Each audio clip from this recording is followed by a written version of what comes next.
Muy buenas, bienvenidos al último vídeo de la lista de reproducción de Ingeniería de Estructuras. En el vídeo de hoy vamos a tratar el tema de la no linealidad constitutiva, es decir, que el material no se comporta más de forma elástica, sino que sufre una degradación debido a que pasamos o vamos más allá del límite elástico del material. Veremos ahora cómo funciona. En este vídeo vamos a trabajar con esta probeta, que bueno, es una probeta académica, pero tiene bastante parecido con el tipo de especímenes que se suelen usar en el laboratorio. Las unidades están en metros, ya vemos que pues, aquí estamos con 0,05, aquí hay un estrechamiento 0,03 y bueno, etcétera. Vamos a crear en GUI todos juntos. Vamos a aplicar unas propiedades de material o una ley constitutiva de daño, es decir, va a haber una degradación de la rigidez, pero no desarrollo de deformaciones plásticas, ¿vale? Vamos a usar el modelo de daño isótropo. Y la idea es usar una superficie de fluencia de Rankine. Podría ser von Mises, Morcoulon, pero en este vídeo vamos a usar Rankine, ¿de acuerdo? Así que vamos a crear la geometría. Empezaremos por este punto de aquí más inferior, haré la mitad de la geometría y luego por simetría creamos la otra, ¿de acuerdo? Pues vamos a ello. El primer punto es el 0, 0. Ahora tenemos que movernos 0,05 para la derecha. Vamos a acercarnos un poco más. Ahí está. Aquí, aunque no se diga, esto es 0,03 y tenemos que subir 0,01.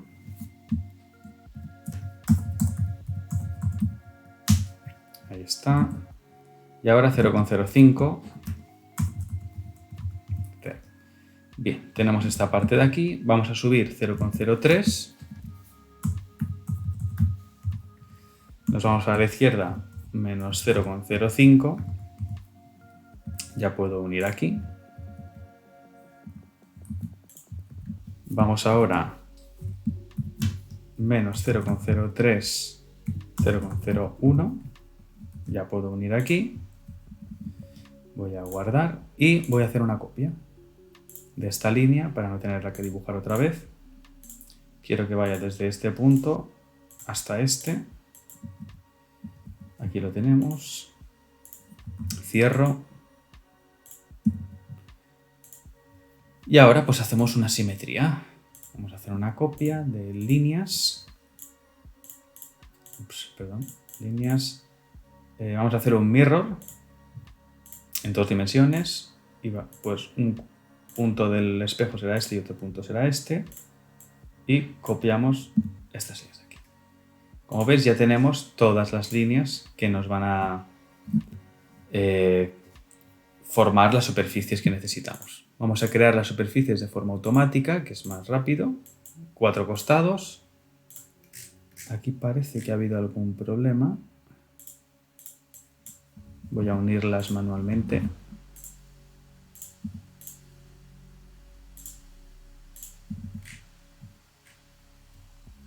Y estas de aquí voy a hacer un collapse de líneas, porque eso igual es que hay algunas que están superpuestas. Como vemos, hay puntos superpuestos.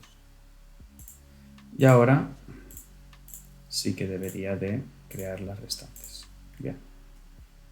Como me gusta jugar seguro, voy a borrarlas y volverlas a crear de nuevo. Vamos a hacer un collapse de todas las líneas, que no haya nada repetido. Correcto, no hay nada repetido. Y vamos a crear las superficies de 4 costados. Aquí las tenemos. Perfecto. Bien, pues tenemos el modelo, ya lo puedo cerrar. Y ahora vamos a aplicar las condiciones de material y del problema en general. Vamos a Kratos. En este caso voy a hacer un problema de tensión plana para ahorrarnos coste computacional. No tiene sentido hacerlo en 3D en este caso. Por lo tanto, he escogido el 2D. En este caso no es static, sino que es quasi-static, porque vamos a ir incrementando la carga poco a poco. Es no lineal y en este caso las partes que van a sufrir daño es la parte central, la del estrechamiento, y las mordazas en este caso van a permanecer elásticas, ¿no? Pues vamos a aplicarlo así. Primero, las mordazas van a estar en plane stress elástico. Vamos a hacer un material estilo hormigón, 30 gigapascales de módulo de elasticidad y 0,2 de Poisson y un espesor de 0,01 metros. Y lo aplico a las mordazas. Bien, vamos con la zona central. Ya no será linear elástico, sino que vamos a escoger Small Strain Isotropic Damage Plane Stress, ¿de acuerdo? Vamos a poner unas propiedades también estilo hormigón, 30 gigas de módulo de elasticidad, 0,2 de Poisson, el espesor 0,01, como en el otro caso. Y ahora viene un set de materiales que os voy a explicar de forma resumida. El yield stress es aquella tensión que limita el comportamiento elástico, ¿sí? En este caso, a tracción del hormigón le podemos poner, por ejemplo, 2 megapascales de resistencia a tracción, ¿vale? O sea, cuando la tensión sobrepase los 2 megapascales, entraremos en daño. Energía de fractura. Es una medida de la ductilidad del material. Las unidades son de julios partido metro cuadrado, es decir, la energía necesaria para abrir una fisura de un tamaño determinado. En hormigón suele ser alrededor entre 80 a 150. Vamos a empezar con 150 julios partido por metro cuadrado. La idea es que cuanta más energía de fractura tenga el material, más dúctil se va a comportar en el régimen no lineal. Y el tipo de softening, pues tenemos dos. Si es 0 es exponencial, decaimiento exponencial, y si es 1 es decaimiento lineal. Veremos que la tensión decae linealmente con la deformación. Bien, ya tenemos el material definido y lo aplicamos a la zona central. Ok. ¿Cuáles son las condiciones de contorno? Uno de los extremos va a estar fijo, este de aquí, por ejemplo, y el otro le voy a aplicar un desplazamiento impuesto creciente. La componente X va a ser una función del tiempo. En este caso, yo he escogido esta función de aquí y las otras las dejo libres. ¿Por qué este y no otro número? Bueno, yo he hecho alguna prueba previamente al vídeo y he visto que con esta velocidad de carga podemos converger. La realidad es que el primer intento que hagáis, igual hacéis un desplazamiento impuesto que es demasiado grande y el problema no os va a converger. Veréis que está todo dañado o os da algún mensaje de error. La realidad es que esto requiere de un poco de experiencia ingenieril. En mi caso, yo ya sé que si hago un desplazamiento impuesto en el tiempo de este tamaño, más o menos solemos converger. Probad con este para empezar y luego ya veréis que si hacéis un paso de tiempo, un incremento de desplazamiento demasiado rápido, veréis que el problema no os converge. En este caso lo voy a aplicar en esta arista. Ok. Podemos ir comprobando que todo se ha ido asignando correctamente. Y las propiedades del material. Ahí está. Guardo. Cargas. No vamos a incluir ninguna carga extra en este caso. Podemos hacer peso propio, lo que vosotros queráis, pero no es necesario. Time parameters.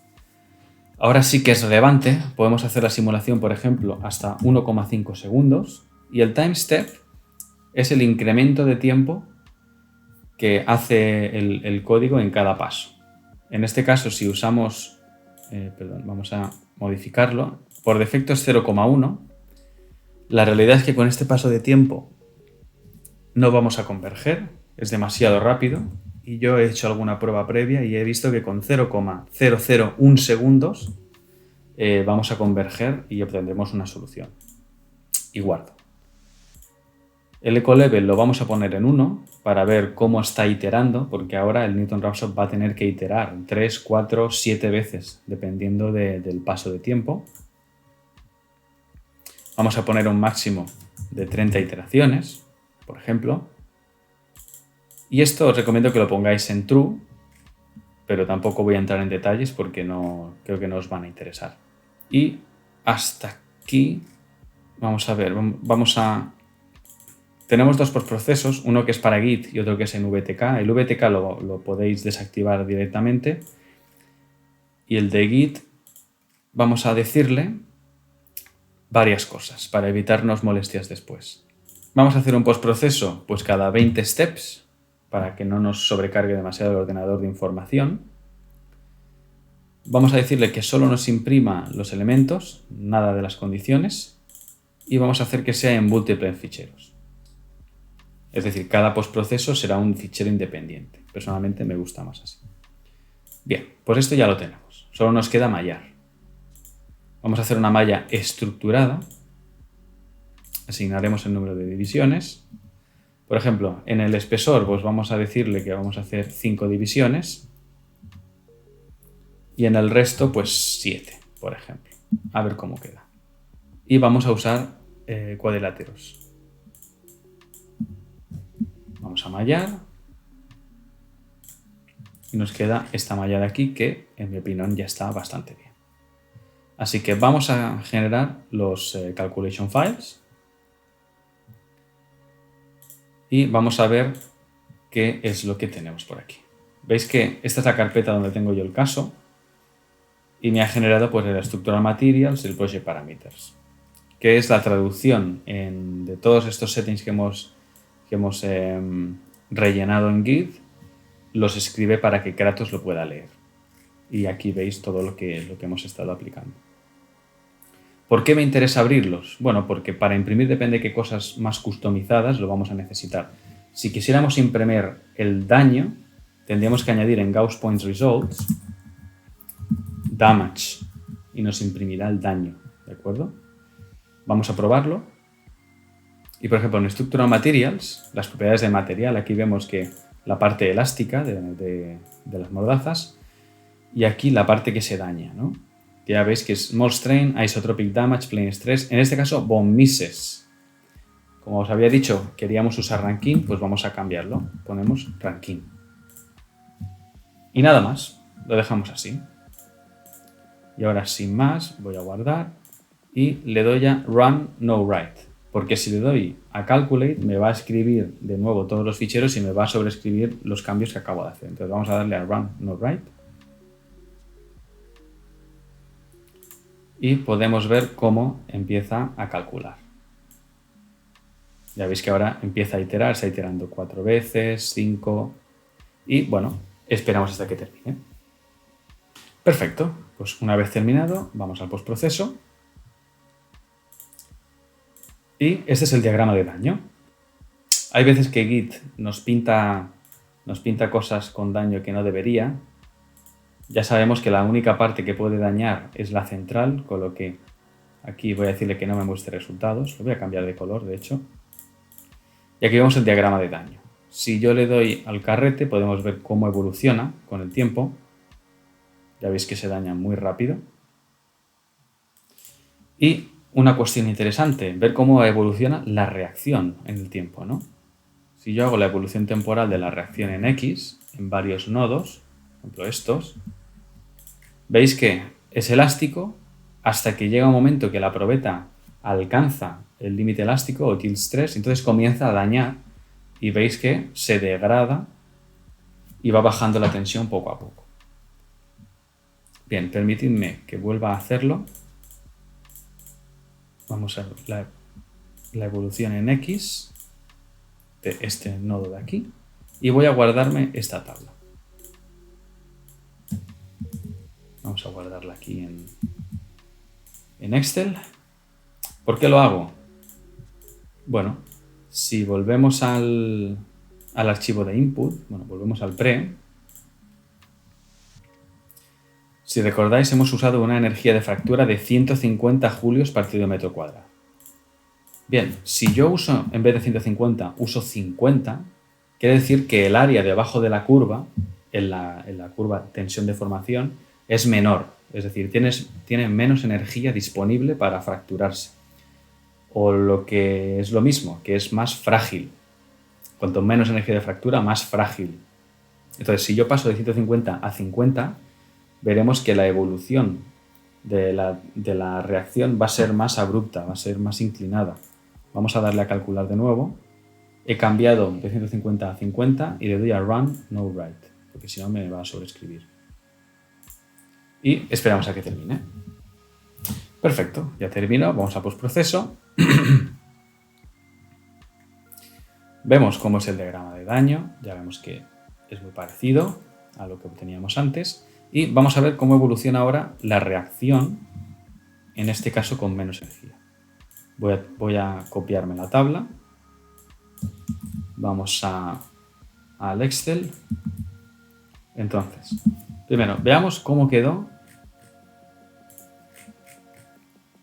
la primera simulación. Aquí la tenemos. Si yo ahora copio esta curva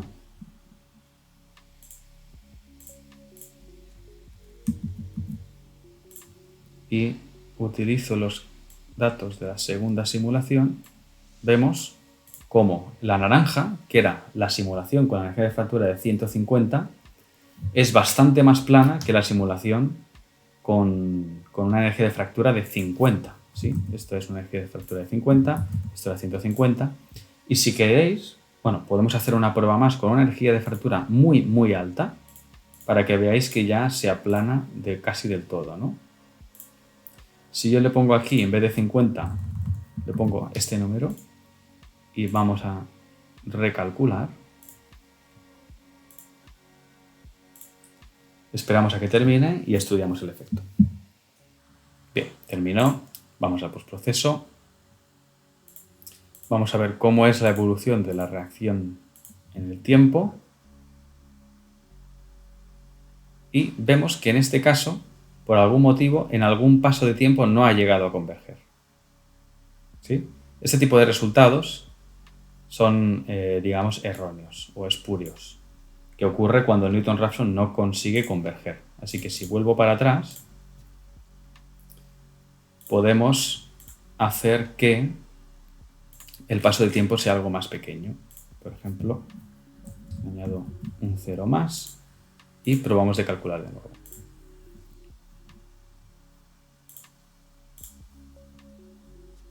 Bien, pues una vez terminó el caso, vamos al postproceso. Ya veis que ha tomado más tiempo porque he usado un paso de tiempo bastante más pequeño. Vamos a ver qué obtenemos en cuanto al daño. Veis que se ha propagado más, es más dúctil. Y si vemos la evolución de la reacción, veis que nos da prácticamente horizontal. Si comparáis con el Excel, esta es ligeramente en caída, más caída, y como le he puesto una energía de fractura altísima, pues ya directamente se queda horizontal. Hagamos una última prueba. Voy a poner el paso de tiempo como estaba, para que no tome tanto tiempo. Y ahora, en vez de usar una energía de fractura muy grande, voy a seguir con el 150 inicial, voy a ponerle un límite elástico más pequeño. En vez de 2 megas, voy a ponerle 1,5. Y vamos a calcular.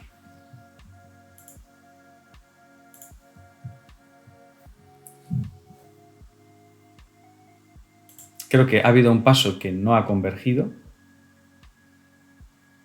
Y eso será un problema. Ahora lo veremos. Seguramente el resultado no esté bien. Lo vamos a poder identificar.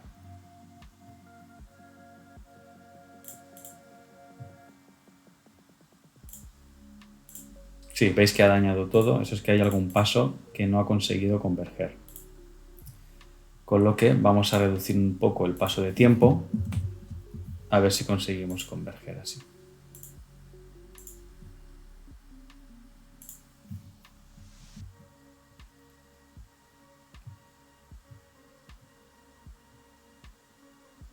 Como veis, he reducido el paso a la mitad. Veremos si ahora converge. Bien, vamos al postproceso. En principio, creo que el resultado ahora sí que es bueno, sí que es convergido. Aquí vemos que es correcto. Y vamos a ver cómo evoluciona la reacción en este caso. Voy a copiar esta tabla. Nos vamos al Excel. Y voy a copiar esta, por ejemplo. Y ya veis lo que ocurre. La podría alargar hasta abajo del todo. Vamos a hacerlo.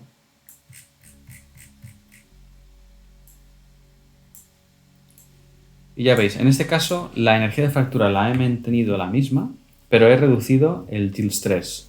¿Qué quiere decir? Que si estamos estirando la probeta, como el límite elástico es menor, empezará a dañar antes, que es lo que vemos aquí, ¿no? El caso con menos yield stress empieza a dañar antes que los casos con el yield stress más alto. ¿De acuerdo? Pues bien, esto era un poco lo que os quería contar en cuanto a no linealidad constitutiva. Hay infinidad de modelos constitutivos. Aquí hemos trabajado con uno de los más sencillos, el daño isótropo, pero existen plasticidad, existen modelos viscosos, hiperelásticos, modelos que combinan el daño con la plasticidad. Esto es material para otra asignatura completa, ¿de acuerdo? Así que bueno, ha sido un placer compartir esta lista de producción de ingeniería de estructuras. Espero que os lo hayáis pasado bien, que hayáis aprendido mucho y cualquier consulta pues podéis preguntar tanto a Eugenio, Francisco, los responsables de la asignatura, como a mí mismo, si tenéis dudas en cuanto a Kratos o a Git. Y nos vemos en otra lista de vídeos que podamos crear en un futuro, así que hasta pronto.